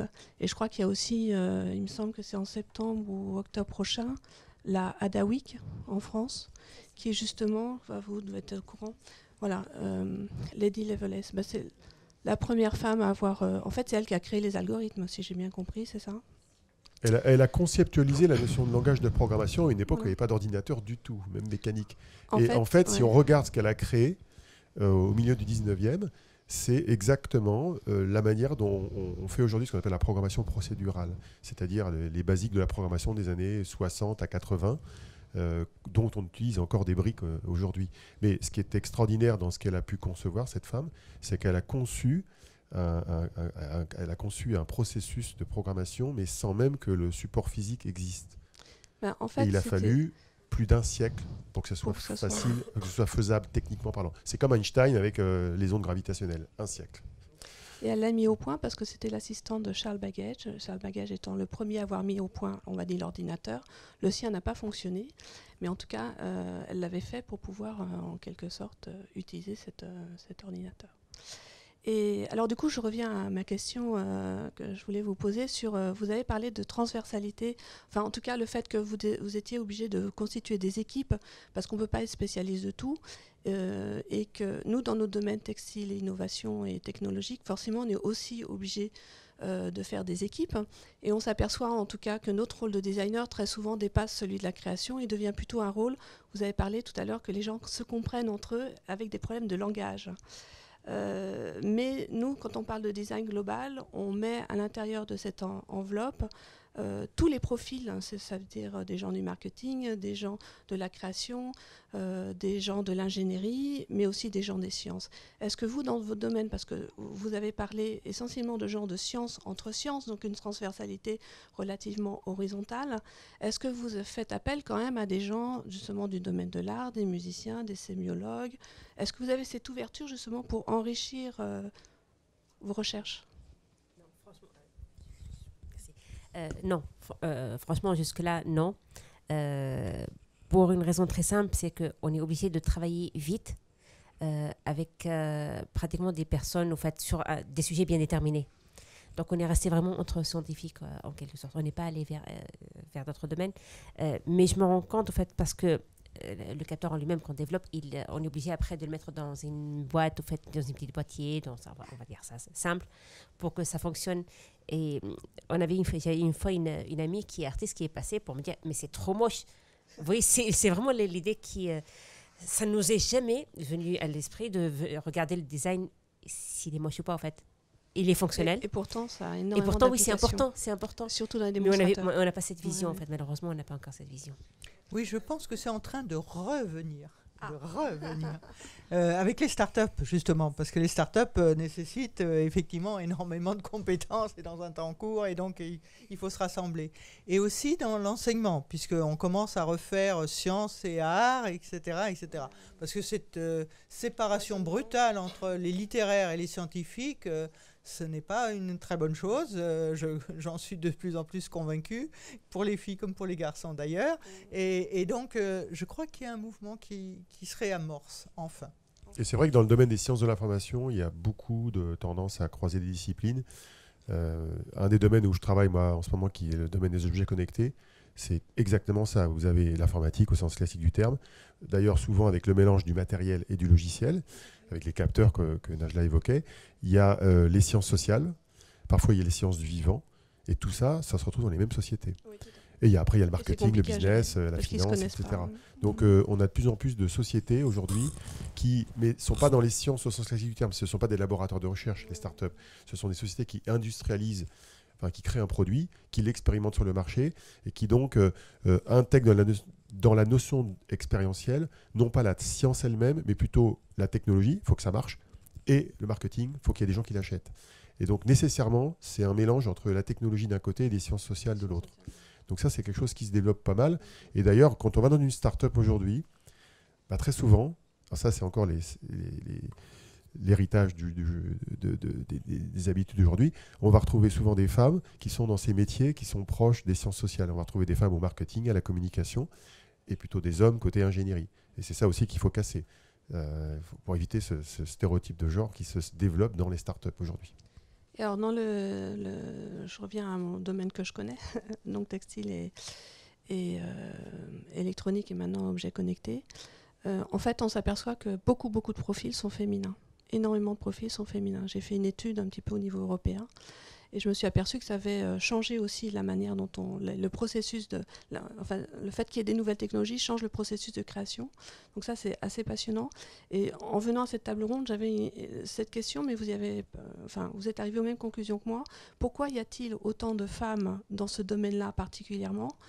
Et moi, j'étais arrivée à la conclusion d'abord parce que pour l'instant, les hommes n'y étaient pas intéressés. Donc elles se sont engouffrées là-dedans. Et la deuxième chose, c'est aussi peut-être la ténacité, puisque en fait, il faut encore tout mettre au point. Il faut beaucoup, beaucoup expérimenter, et il y a quand même peu de résultats valables, en quelque sorte, même si ce n'est pas au niveau scientifique. Donc les filles sont très, très tenaces et donc arrivent jusqu'au bout de leur projet. Peut-être qu'un garçon lâcherait avant, mais peut-être qu'il y a d'autres raisons. J'aimerais bien comprendre justement pourquoi actuellement, nous, dans ce domaine-là, il y a autant de femmes. Quel domaine, pour être précis, j'ai pas su. Textile et textile ce qu'on appelle textile connecté, textile connecté. Okay. Parce que c'est à Lyon. Non, je rigole. Mais il y a beaucoup de boîtes à Lyon dans le secteur. Oui, mais en fait, on n'est pas très fort en France. Ça se passe surtout à l'étranger. Ouais. Mais pourquoi toujours j'en suis très fière, mais en même temps, pourquoi ce profil féminin très fort dans ce domaine-là?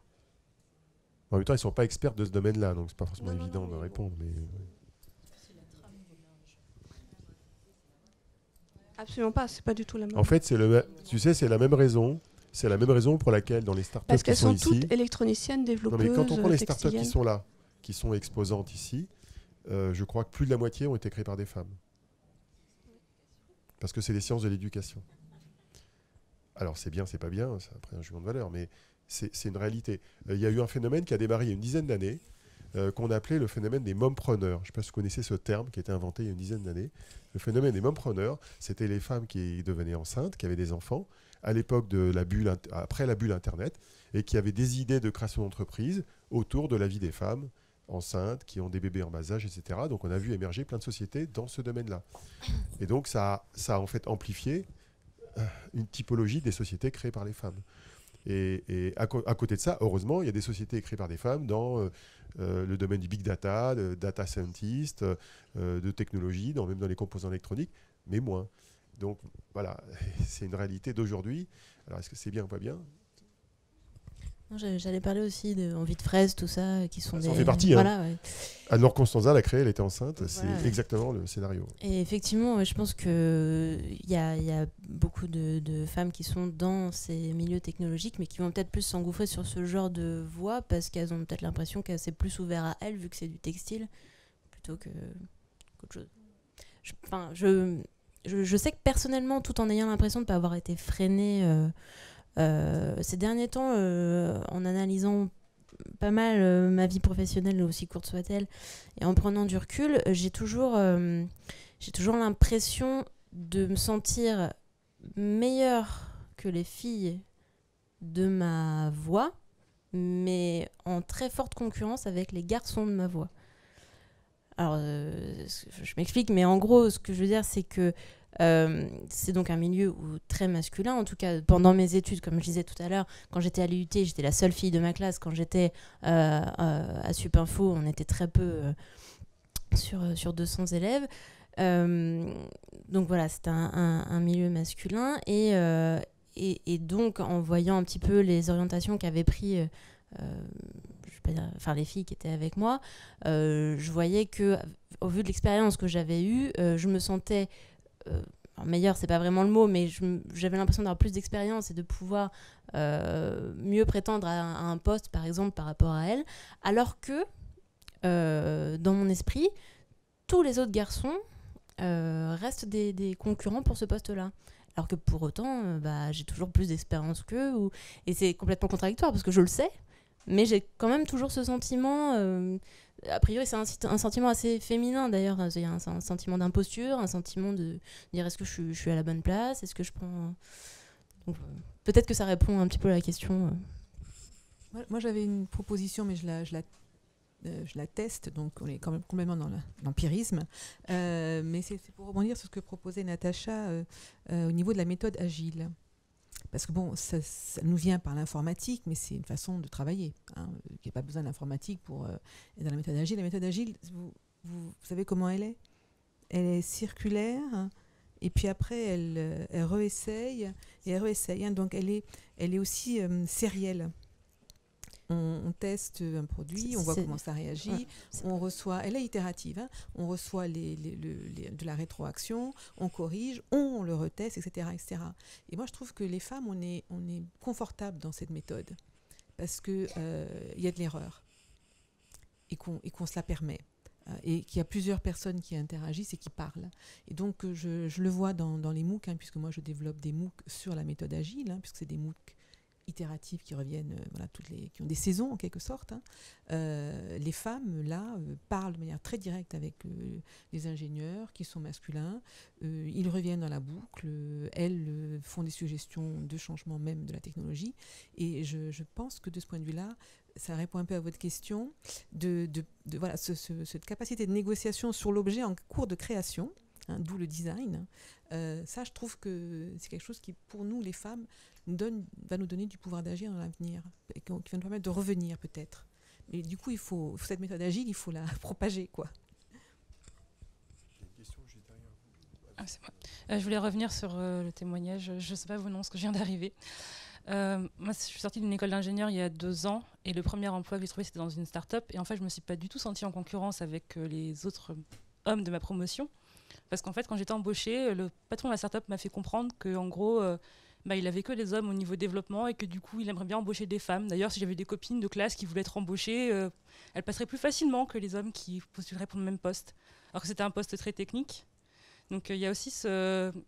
Enfin, du coup, c'est peut-être même l'effet inverse, c'est-à-dire on a l'impression qu'on nous donne des postes alors qu'en fait, on ne les mérite pas, parce qu'on est des femmes, et on ne considère pas forcément les autres comme des concurrents, parce qu'en fait, c'est des hommes. Donc on sait qu'ils ne seront pas même vus de la même façon pour le même poste technique, parce qu'ils sont déjà nombreux en fait, dans l'entreprise à ces postes-là, alors que nous, en tant que femmes, on n'est pas très nombreuses, donc on sent qu'on a un peu cet avantage qui n'est pas forcément juste quand on va postuler sur des postes techniques, qui est assez étrange, quoi. C'est toi qui considères que c'est pas juste. Après, peut-être qu'il choisit des femmes parce qu'il a l'impression qu'elles sont plus compétentes sur un certain domaine. Moi, j'avais entendu à une époque que les développeuses faisaient plus de commentaires dans le code que les développeurs, et que donc c'était un code beaucoup plus lisible. Là, concrètement, il pas a dit que d'accord. c'était vraiment Je pour dis une pas, histoire de... je dis pas que c'est vrai ou pas, mais juste que ça peut être son opinion à lui, et que pour autant, c'est pas pour ça que t'as pas mérité le poste. C'est le gros débat sur la discrimination positive, globalement. Hein. On le retrouve systématiquement. C'est un problème d'œuf et de poule, en fait. C'est-à-dire que comment faire en sorte qu'il y ait plus de femmes développeuses ? Enfin, c'est un sujet sur lequel je suis très impliqué avec Marianne Magnac, qui est là dans l'opération Quelques femmes du numérique. On sait très bien que, comme vous l'avez cité les unes et les autres, c'est par les rôles modèles, c'est en montrant qu'on va donner envie à d'autres femmes de le faire. Donc à un moment donné, il faut amorcer la pompe. Il faut en avoir, justement, le dirigeant de votre boîte, il a raison dans l'absolu. C'est-à-dire qu'il va peut-être forcer un peu la dose au début, ok, c'est peut-être perçu comme étant pas uniquement au mérite, mais à un moment donné, ça va donner envie à d'autres de venir, ça va créer peut-être plus de concurrence entre les femmes pour le devenir, et petit à petit, ça va régaliser. Et ça, c'est du boulot, et c'est un boulot de 20 ans. Hein. Oui. Au sein de notre association, donc je fais partie de l'association Duchesse France, on reçoit énormément d'offres, notamment de start-up, qui nous demandent des CTO femmes. Ils recherchent des CTO femmes. Bon, moi, ce que j'ai conclu après plusieurs années à travailler, c'est que les gens préfèrent des personnes expérimentées, mais qui ne se la ramènent pas. Qui ne vont pas dire « je suis très technique, je sais ce que je fais, je ne me remets rien en cause ». Donc ils pensent qu'en ayant des femmes, on doute plus. Ça peut aider à avoir des personnes plus pragmatiques. Je pense que c'est aussi lié à ça. C'est aussi lié à ça, c'est que... Enfin, bon, j'ai vu pas mal de profils durant ces quelques années, et il y a des gens qui sont vraiment trop sûrs d'eux, et ça pose problème. Alors que ceux qui sont... Il y a aussi une autre règle qui est implicite et qui est connue de certains entrepreneurs, c'est que la réussite, elle vient de la diversité à tout point de vue. Typiquement, par exemple, je vais donner un exemple qui n'est pas lié aux hommes et aux femmes. C'est la langue. Si vous voulez réussir à l'international, eh bien, une des recettes, c'est d'embaucher quelqu'un qui ne parle pas le français et qui parle anglais, quelle que soit son origine. Vous allez forcer la dose sur l'ouverture vers le monde.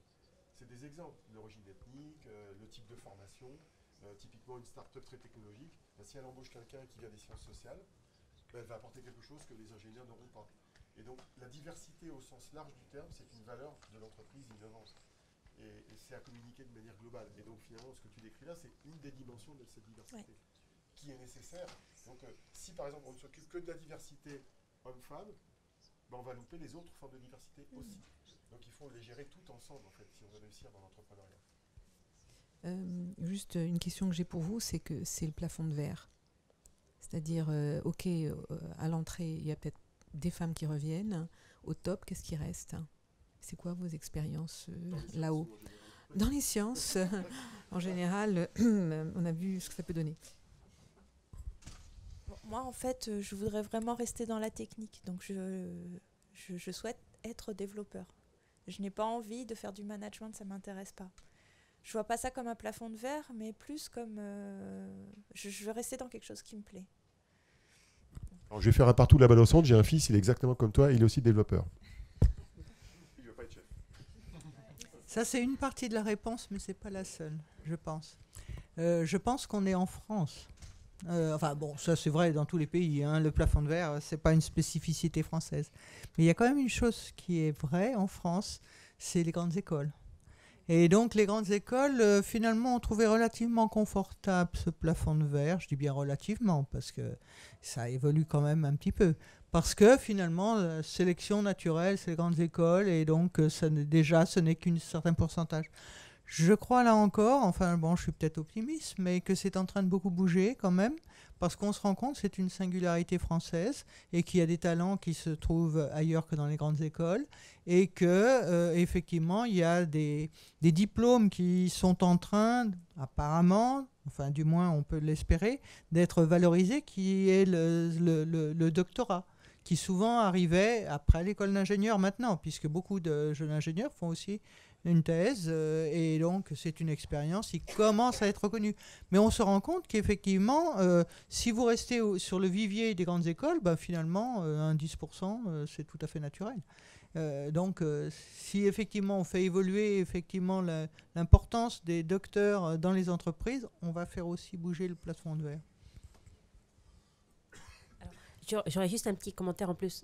Ça, on est tout à fait d'accord sur le plafond de verre. En fait, on le regarde sur les universités en général, sur le pourcentage de femmes maîtres de conférences et le pourcentage de femmes professeurs d'université. C'est-à-dire que les femmes sont très bien maîtres de conférences. On arrive pratiquement à 50%, un petit peu moins que 50%. Après, sur professeurs d'université, on descend à 25% à peu près.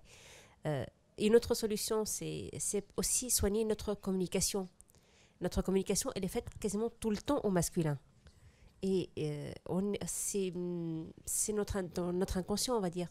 Alors qu'il faut bien distinguer entre masculin et féminin. Alors, je donne un exemple très, très simple. C'est l'école d'ingénieurs au CNAM, dans le logo EURS, il est en gras. On a 14% de femmes en école d'ingénieurs du CNAM. Vous voyez, c'est... Bon, alors, pour faire un petit effort, on s'est engagé cette année, au mois de novembre, sur une communication non sexuée. C'est-à-dire pour qu'on fasse apparaître systématiquement le « e » quand on parle, pour dire qu'on est ouvert aussi bien aux hommes et aux femmes. C'est peut-être un tout petit peu, un petit quelque chose, mais il faudrait peut-être aussi commencer par là. S'adresser aussi bien aux hommes qu'aux femmes, ne pas s'adresser uniquement aux masculins.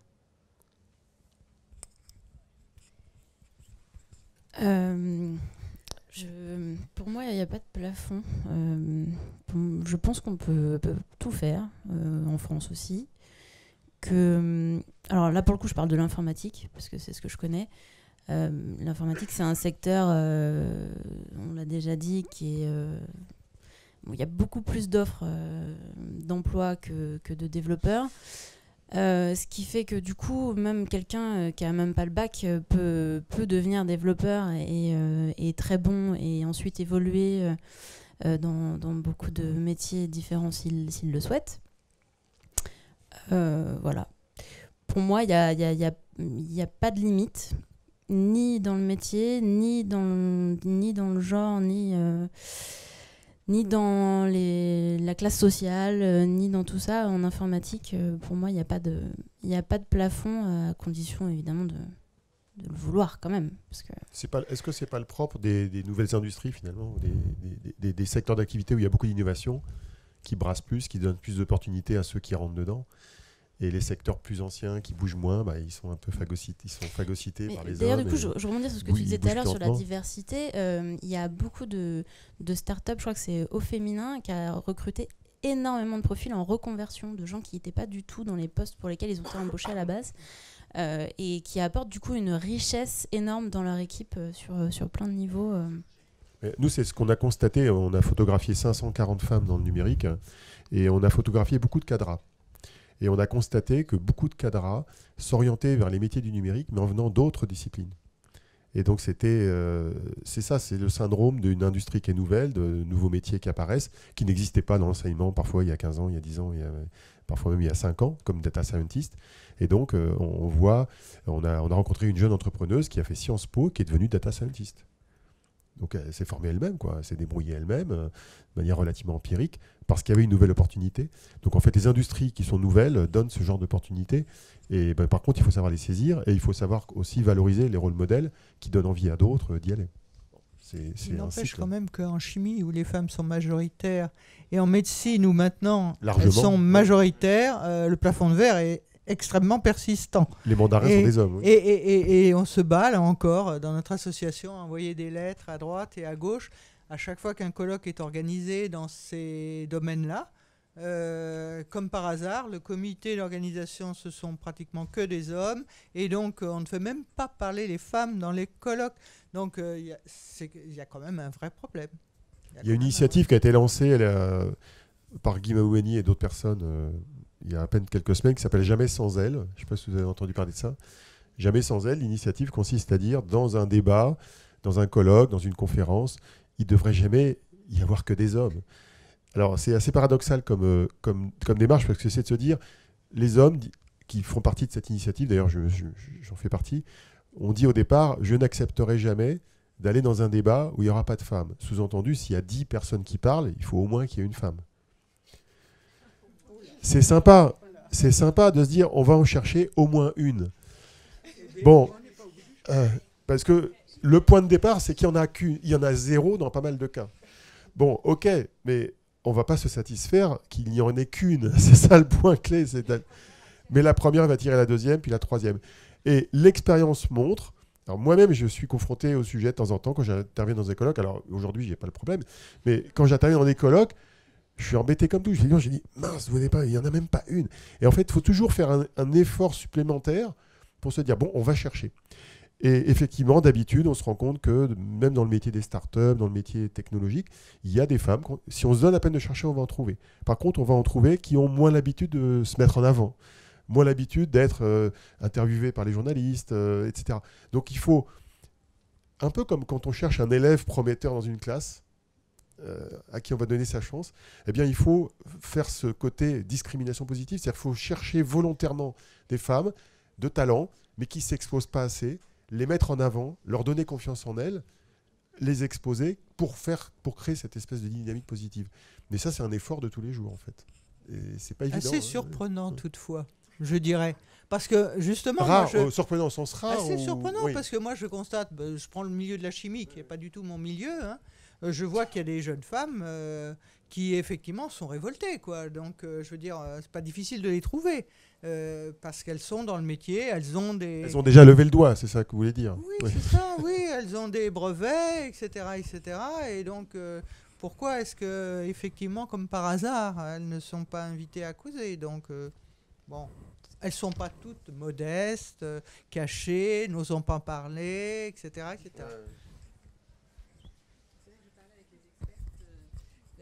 Le groupe de femmes qui a créé les expertes, justement, pour mettre à disposition des noms. Et elle me disait, en fait, ce qui se passe, c'est quand, par exemple, un journaliste appelle une femme sur un sujet, sa première réaction, c'est « je ne suis pas sûre de savoir ». Et elle dit, c'est une question que ne nous posent jamais les hommes. Blanc. Ils disent oui, c'est-à-dire qu'ils ne connaissent pas le sujet, mais ils parlent. Alors que nous, si on n'a pas l'impression qu'on maîtrise bien le sujet, on ne va pas s'engager. Voilà. Et ça, c'est vraiment apparemment discriminant quelque part, ce besoin qu'on a. Mais ça contribue aussi à la désaffection des sciences. Parce que, par définition, c'est une qualité très bonne en sciences, c'est-à-dire le doute, la remise en question, etc. Si effectivement on explique à tout le monde que on sait tout et que finalement, voilà... on ne donne pas envie à la jeunesse de s'impliquer. Or, si on leur montre effectivement que non, on ne sait pas tout, et que oui, il y a encore des questions qui se posent, et qu'en particulier on s'en pose, eh bien peut-être que c'est plus stimulant quand même pour la jeunesse que de dire, voilà, vous savez, il y a tellement d'autres métiers qui sont tellement passionnants, etc., etc. Donc c'est une qualité. En fait, il y a un biais qu'on pourrait tester dans des conférences où il y a beaucoup d'hommes et peu de femmes, c'est de leur demander de parler de ce qu'ils ne savent pas. Avant de parler de ce qu'ils savent. Bah oui, dans les sciences d'ailleurs. Les sciences, finalement, moi j'ai lu des bouquins de biologie récemment, j'étais fasciné parce que dans des bouquins de biologie américains, ils expliquent ce qu'on sait, et puis à la fin de chaque chapitre, il y a une énorme colonne qui dit voilà tout ce qu'on ne sait pas. Pour donner envie de chercher. Donc c'est un test qu'on pourrait imaginer dans des conférences dans le numérique, entre autres. Je vous remercie à toutes les quatre pour ce témoignage et à tous dans la salle pour cette discussion. Vous pouvez continuer, on reste là, certains restent là. Et il y a une nouvelle table ronde qui démarre très bientôt. Qui démarre à 45 sur le... Pardon. Oui, il s'agit en fait donc à 45. Merci à vous toutes et à vous tous dans votre diversité d'expériences, pour le partage d'expériences très franc que vous avez, dont vous avez fait part. Merci à vous. La prochaine conférence a lieu à 45. Il s'agit du numérique qui rentre dans les classes. Voilà, merci à tous.